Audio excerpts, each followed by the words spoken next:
Hello and welcome back to Auto Social UK. Now you guys know that I'm a bit of a Volkswagen Group fan, but there was one brand that I was yet to try, and that's the new kids on the block, Cupra. I finally got my hands on the Cupra Formentor, and where better to start than the first standalone model that Cupra released. But this isn't any old Formentor, this is actually the plug-in hybrid. And in today's video, I'm going to be going into a little bit more detail. So if that sounds good, then please make sure you keep on watching. And if you want to see more videos like this, go ahead and hit the subscribe button. Okay, so let's start by talking about the styling, because this is a pretty striking SUV.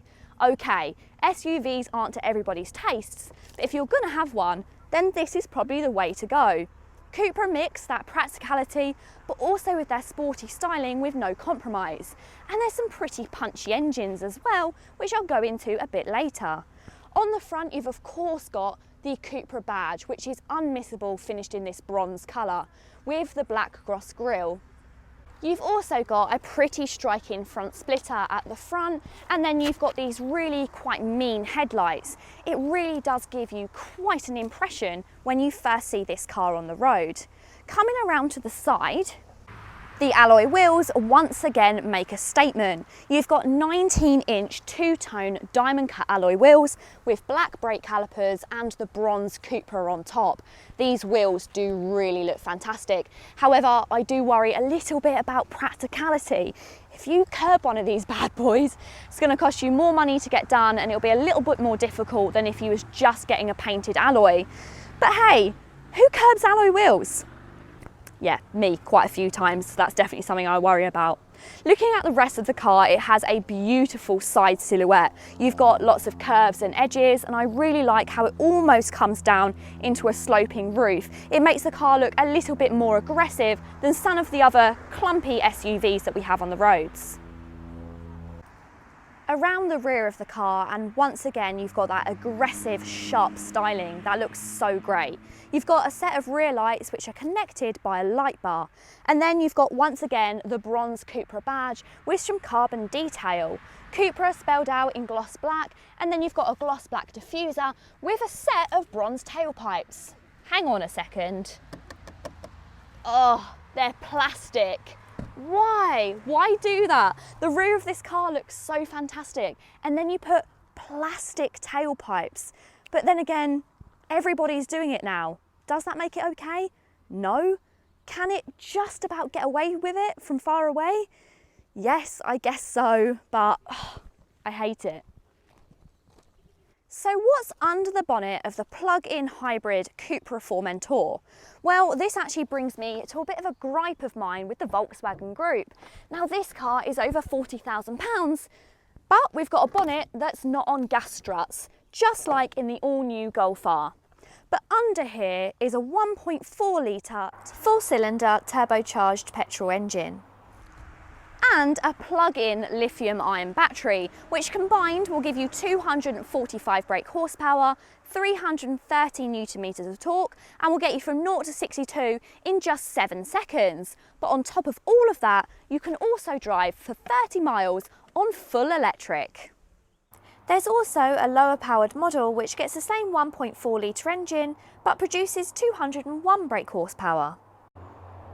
Boot capacity goes from 450 litres in the standard car to 345 litres in this plug-in hybrid, due to the battery sitting under the boot, which is a real shame in a car which is otherwise very practical. However, I can't see it being a problem with the average family. Unlike the boot, the rear of the car is uncompromised, and I've got plenty of space in the back here. I've got lots of headroom and plenty of legroom. I've also got a rear pull-out centre armrest with a couple of cup holders. I've got 2 USB-C charging ports, and I've even got rear climate. Quality inside of the Formentor is really great, especially these wingback seats. I absolutely love these. Everything feels really high quality with this soft touch leather, and you've also got the copper stitching and bits of copper around the air vents. The dashboard also feels really good quality. Unfortunately, there are little bits of plastic here and there, but it's not too much to be offensive. The only gripe I do have is this centre console. It does start to be a little bit of scratchy plastic, and it's a little bit of a shame that the cup holders don't have anything to pull over and hide them, as I just feel that this looks a little bit cheap compared to the rest of the cabin. The Cupra's 12-inch touchscreen infotainment system is an impressive standard feature across every model. It gets sat-nav, digital radio, Bluetooth, Apple CarPlay, Android Auto, USB-C imports and wireless phone charging across the range. The system is high set on the dash, has sharp graphics and looks seriously smart. So everyone's probably so sick of hearing about this, but it is something I do have to mention.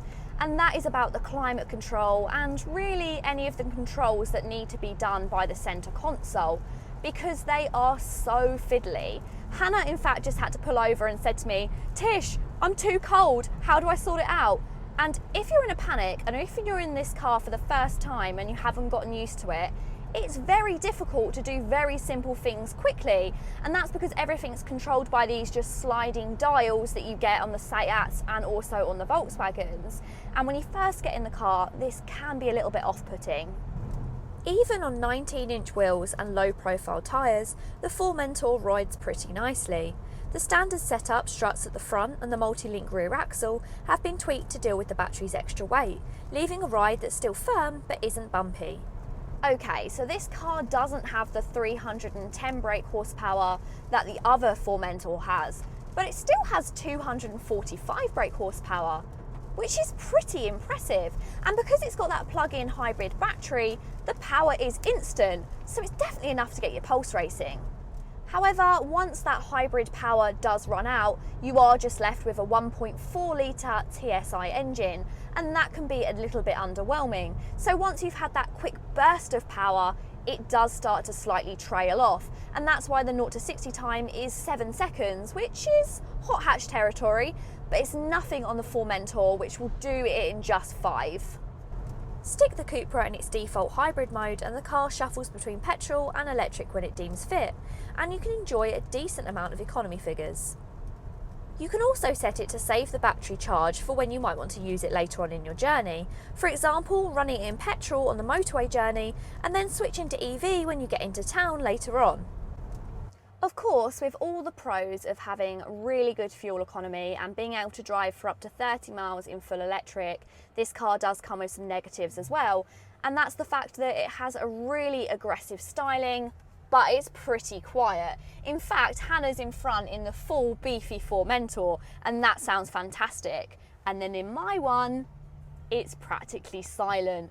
And when it's not silent, when it's run out of electric, it then is just a little bit of a whine rather than that aggressive grunt that you get from the full beefy Formentor. On a first drive of this car, I would give it a little bit of feedback that there is a lot going on. There's a lot of buttons, there's a lot to change on the digital dashboard. You've obviously got the screen, which I've already said is a little bit fiddly to use.